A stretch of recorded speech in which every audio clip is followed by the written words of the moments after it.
بسم اللہ الرحمن الرحیم نحمدہ ونصلی علی رسولہ الکریم اما بعد۔ محترم ناظرین کرام، ایک آئی ڈی ہے فنی کارٹون، اسے سوال ہے زنیم نام رکھنا کیسا ہے؟ دیکھیے، جو لفظ آپ نے پوچھا ہے زنیم، یہ لفظ ہم نے تلاش کیا تو الاصابہ فی تمییز الصحابہ، یہ عربی کی ایک کتاب ہے جس کے اندر صحابہ صحابیات کے تعلق سے ان کے حالات کے بارے میں اس میں تفصیل سے بیان کیا گیا ہے۔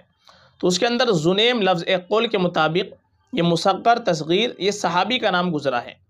اور اس کے جو معنی بنتے ہیں،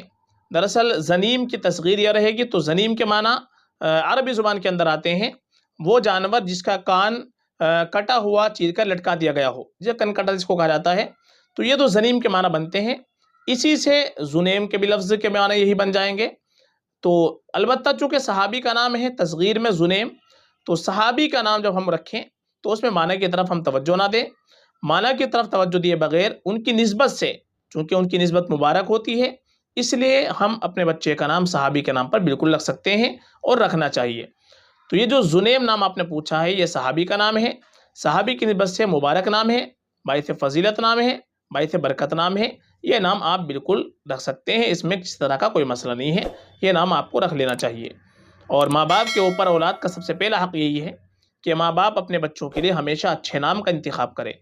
اور جب بھی ہم نام رکھیں تو پہلے کسی عالم سے تحقیق کر لیں، اس کے بعد ہی ہم نام رکھیں۔ اور بہتر یہ ہے کہ ہم انبیاء کرام علیہ السلام کے ناموں پر، صحابہ رضی اللہ عنہم اجمعین کے ناموں پر، نیک لوگوں کے ناموں پر اپنے بچوں کے نام رکھنے کی کوشش کریں۔